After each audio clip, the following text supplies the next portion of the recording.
What is up, guys? How's it going? Ryan here, back with you again for another episode of The Morning Coffee. This is episode number 39 for April 25th, 2019. Morning, guys. I hope everyone is doing well out there. We have some really good articles to go through today. Just a ton of articles that are just like randomly came out or whatever.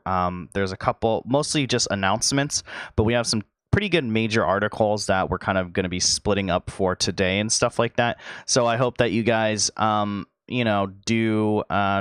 listen and check it out as always.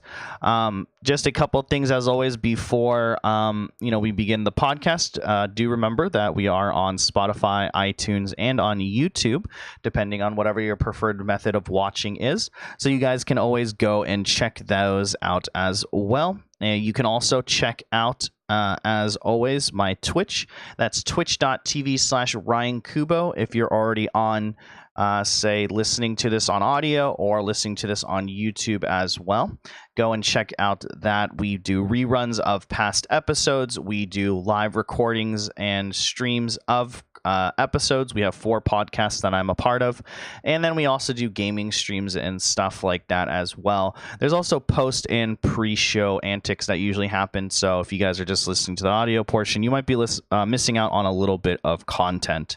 So remember to check those out. Those are in your episode's descriptions down below. Anyway, guys, let's just jump right into it. So first things up is Mario Kart Tour closed beta has been announced for Android. Now, if you guys don't remember, and this was something that I honestly kind of like totally forgot about or whatever, but they did announce, I want to say like maybe 5 months ago at this point, that a new Mario Kart game is coming out, but that it would be on mobile. It would be, as you guys know, Nintendo has been releasing a bunch of mobile games randomly throughout the year based on their very popular IPs, usually created by third-party developers, though, as well, and not Nintendo themselves. They've been a hit and miss when it comes to microtransactions and stuff, but they are planning to bring a Mario Kart game to Android and iOS. Not sure how I feel about this. We kind of talked about this a little before, but racing games are pretty hard for me to get used to on a touchscreen device, and even emulating them won't not be the preferred way of playing it. Obviously, it'll probably be preferred to play it on a touchscreen or on mobile. That being said, though, you can sign up for the Android beta for this or whatever. They said you can sign up by between April 23rd and May 7th. And that they say the participants will be limited and the lucky few may be chosen randomly if too many people sign up. They say the closed beta is from May 22nd to June 4th, and that those dates may change without any notice.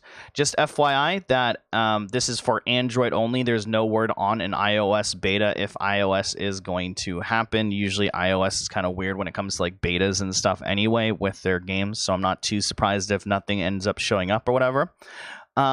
Remember that it was originally announced in 2018, then delayed until summer of 2019 to improve the game's quality as well. They have Pocket Camp, Fire Emblem Heroes, Super Mario Run, etc., etc.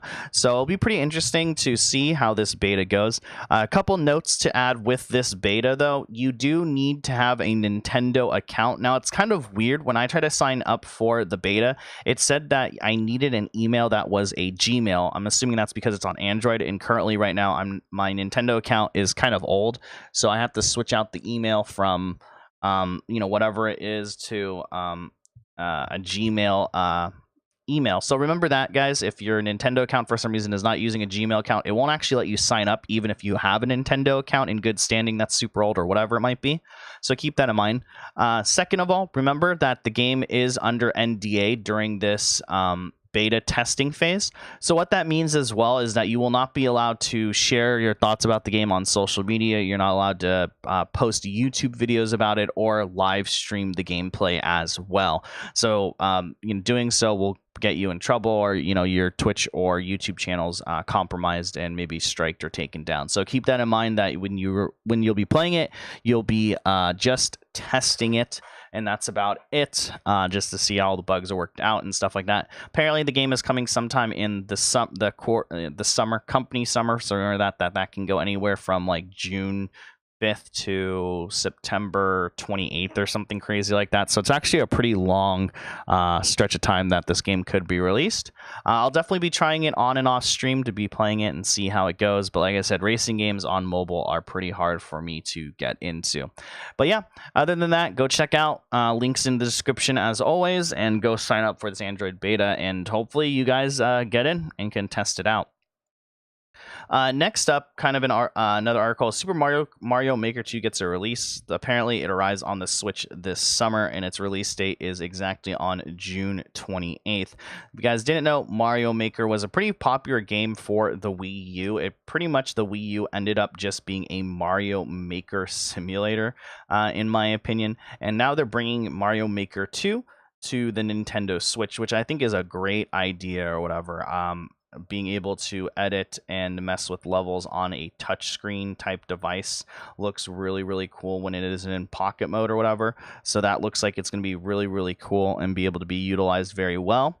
Obviously, there's going to be new levels. There hasn't been any word, though, on what is going to happen to the game, to the older levels, but let's take a look at this article.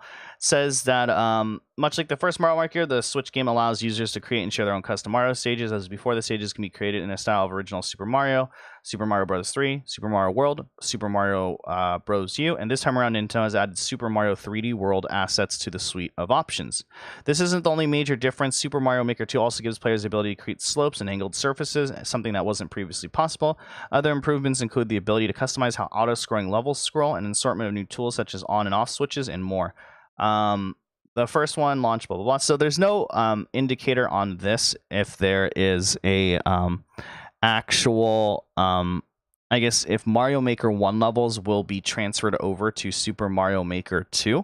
There hasn't been any confirmation about that. I would assume that it would happen in a lot of these level uploading games like Little Big Planet and stuff like that.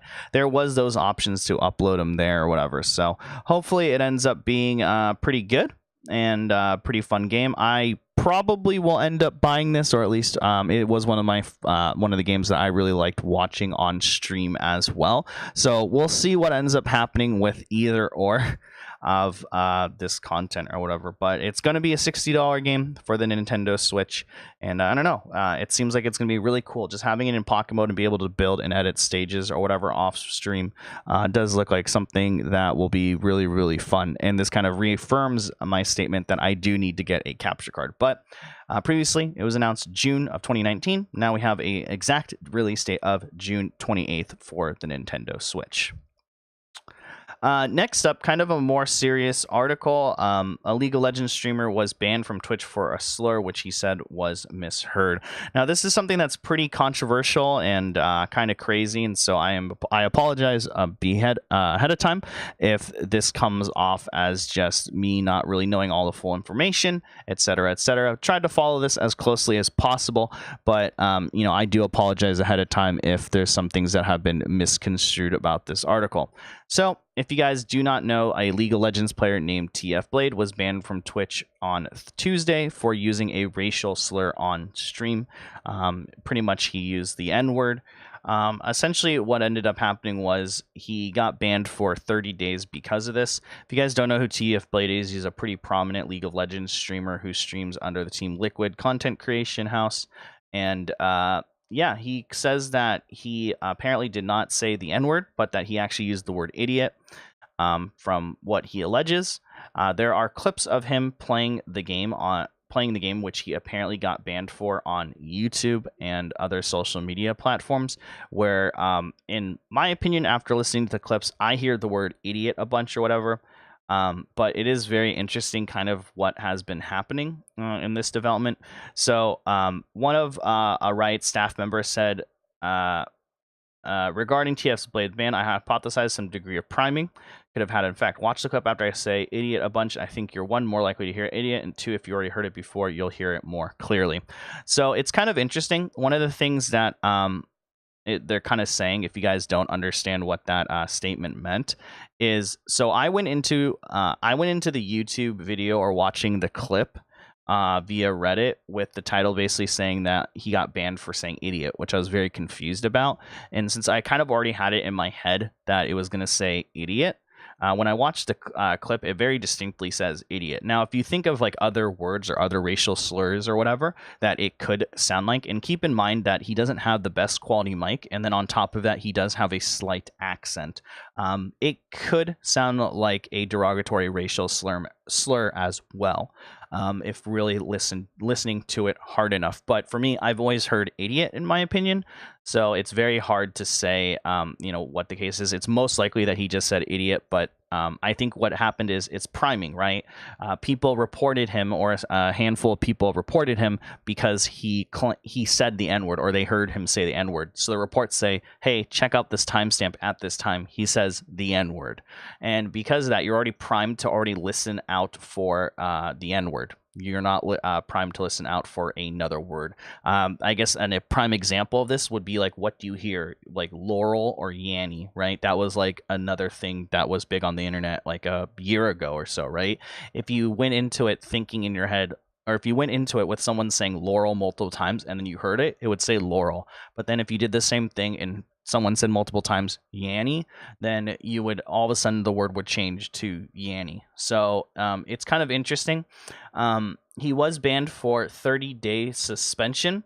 The thing is, though, is that he did try to appeal the process. Now, this is kind of the interesting thing with, and I think this is kind of the bigger takeaway from all of this, regardless of the ban and stuff like that. But when he tried to reappeal it, they claimed that they showed the same clip or the same infraction on to 20 other Twitch staff members, apparently from his Twitter. And they said that even though they said, because of that, they were originally leaning toward leaving the full 30-day suspension. That being said, I relayed your response and highlighted your history, specifically your lack of previous infractions, and after further review, the appeal team has agreed to reduce your suspension from 30 days down to 7 days. I think that's really, really interesting that they now are like saying that or whatever. I think that's kind of like the bigger deal here, right? It's he has the whole full email on his Twitter, which obviously the article links to or whatever. But yeah, he basically said after the staff member said, but it's really hard to argue with the fact that several people on partner conduct team all heard the N-word in an objective review of your clip. It's really interesting. Once again, it's one of those things where I think them reducing the sentence is very, very interesting to me, considering the fact that if he was banned for 30 days for actually saying a racial slur because he was maybe racist, which I do not believe so, they should keep it for the 30 days. But all of a sudden now it's, oh, well, because you've never said a racial slur before, it's down to 7 days. It makes it seem like they're trying to cover their tracks, and instead of apologizing and saying, hey, we screwed up, we as a company messed up, we're still going to ban you, but it's going to be less of a sentence, right? It's easier to just say that and not say that we totally screwed up, but reduce the sentencing of it as well. So that was really interesting. We'll have to see how this plays out or whatever. Hopefully it can get overturned. The CEO of Team Liquid said that he's going to be talking to Twitch and stuff like that. I really feel bad for the streamer as well, but it sucks because sponsorships are in jeopardy. People have been, writing articles claiming that he is a racist as well, stuff like that. It is very interesting the way that Twitch has handled bans in the past as well. That's been a big controversy or big takeaway that's always happened on the platform in and of itself. Though I've never been one that has gotten the effects of the ban and stuff like that. I have been in situations or cases on the outside where these type of things have happened and there's been a lack of communication. I think one of the most controversial ones that stuck out is I remember there was a League of Legends streamer, not really a League of Legends streamer, just chatting streamer who was chatting with this friend, and he was bantering and joking with one of his friends, and kind of they were both like, playfully doing like, oh, your mom sucks, blah, blah, blah, blah, blah. And it got to the point where it's like, oh, well, I'm just going to go do X, Y, and Z to your family. And they ended up banning him for 30 days. And when he said like, what the crap, he was joking, they ended up like reducing the sentence to like 2 weeks or something. And it's just kind of ironic because within the context, you could just totally tell it's just two bros just kind of joking around and messing around. But if he really was trying to threaten someone's life and really was going to like hurt someone, why just ban him for 30 days even, right? Why not ban him for the full length, for perma him, right? So it's obviously in this situation as well. It's just one of those things where I feel that Twitch has, they don't want to apologize and say they screwed up. But this is also kind of one of the problems that we will have with Twitch going forward as their platform grows bigger and bigger. Is, it's one of those things where, well, if you don't like us, don't use us. But there really is no other platform that competes with Twitch. Yes, you could say things like, well, YouTube competes with Twitch, but YouTube has had a myriad of problems with advertisement, trying to get a revenue stream and stuff like that. I think another thing also, and I'm not a expert about this at all, but from what I understand from YouTube, even though you may get more views or the same amount of views on YouTube, people on YouTube are not used to like donating and giving money and paying for like emotes and stuff like that, right? They're used to watching ads and generating and like just getting free content and stuff like that. So I heard that's like another problem with that as well. So while there are other streaming platforms, there's nothing as big as Twitch. It's the same as YouTube, right? Even though there is other video uploading platforms besides YouTube, what really is there, right? And because of that, the company you are at the will in the whim of the company. Hopefully TF Blade is able to help this out and misconstrue this and get this resolved and all that good stuff. By the time we're up for next week's episode, he will most likely be unbanned regardless if it was shortened or if the 7 days was rolled out. So we'll probably check up on this article then. Next up, Mortal Kombat 11 review is out. Now, this is something I don't really want to read this review. I just kind of have it up on the background just to kind of scroll through it or whatever. But Mortal Kombat 11 came out, and yeah, it's very interesting to see how the game was reviewed from big companies like IGN and Polygon and a lot of companies that I don't really take their reviews too seriously from. They reviewed the game and said it was a really good game. When I watched streamers initially play it and check it out, it was a really good game and it looked really fun until a bunch of microtransactions kind of started coming out of nowhere. But yeah, so apparently there is a ton of microtransactions in this game. It says there are 3 different currencies: coins, soul tokens, and hearts, and each access a different chest for items like skins, augments, concept art, and fatalities. These items are only gained by completing Towers of Time or AI battles, or from the Crypt, which has received an impressive overhaul. Now, a third-person free-roaming tour, the Crypt is more enjoyable than it's ever been, blah, blah, blah, blah. But apparently it can take like hours and hours and hours to unlock the content that's already technically in the game or whatever, and you can just buy the content as well. To be fair, it does seem to be only cosmetic, but it kind of brings a worrisome thing some people are saying to the game, especially when the game is initially $60 as well. And the stuff that you can unlock, yes, it's cosmetic, but you can't just play and earn it. The game is nearly almost impossible to play normally. There is also a thing where you are able to not play the game at all and just let the AI play the game. So don't want to get too much into it because we've already kind of beaten this dead horse a lot in this podcast, but man, microtransactions now in fighting games is kind of getting ridiculous. Luckily, I will say it is only cosmetic, which is a good thing. At the same time, though, it's kind of getting ridiculous how much microtransactions have been accepted and how far they will go into like a number or a handful of games and stuff like that. So I guess that's kind of, unfortunately, just the world that we live in today. So, yeah. Next up, Overwatch is letting players build their own heroes in custom games. So this is something that I thought was really interesting for me, even though I don't really dabble in Overwatch anymore. If you guys didn't know, there was a way already to kind of create like custom games, but they kind of expanded upon that custom game idea and made it even more interesting with something that they're calling the workshop. Now, in modern day gaming, this is probably going to be the closest thing that we will ever have to a map editor, right? Like even Fortnite creative mode isn't really a map editor per se, like not a true old school map editor in my opinion, but it's very, very close. For Blizzard, this is probably the closest that we'll ever again get to a map editor. I was talking to a friend and he was saying that they probably will never do a map editor again because of, Dota becoming a big thing and them missing out on like a ton of money and stuff like that. But basically, you won't be able to choose your maps and stuff stuff like that. But you will be able to change guns, augment heroes, buff and lower weapon damage, allow the heroes to do certain things. So if you wanted a Torbjorn that could climb walls and stuff like that in a custom game, you could. You could also say what happens every time an enemy spawns, every time an enemy dies, or anytime like a payload or point gets caught. There's already been some pretty cool modes. Somebody made a mode where it's gun mode only, where it's like gun game, but in Overwatch, where every time you get a kill, you switch to another hero. It can't switch back to another one. Once you go through all the heroes, you end up winning.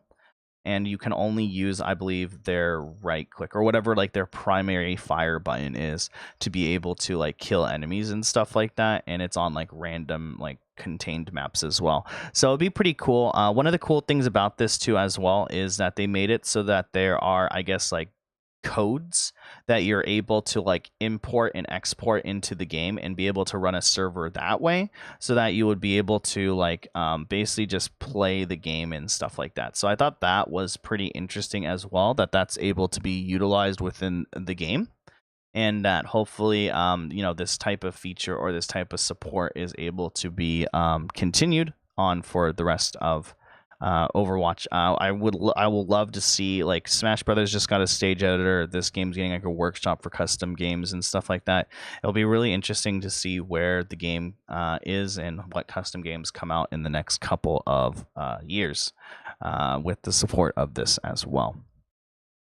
Anyway, guys, unfortunately, that is going to be it for this episode of the Morning Coffee. I know it was like a little bit short, but the rest of the articles that we had were kind of fluff. But I'm glad that I was able to get through the rest of the articles for sure. As always, though, I do want to say thank you guys always for watching. Remember that you can also follow us on Twitch, Twitter, or Instagram at Ryan Kubo. That's RyanKubo. You can also follow us on YouTube, which is Shigeos Twitch TV. That's ShigeosTwitch TV. Thank you guys so much for watching today, and have a great day and rest of your weekend. I will see you guys on Tuesday morning for another episode of Morning Coffee. Take care, guys.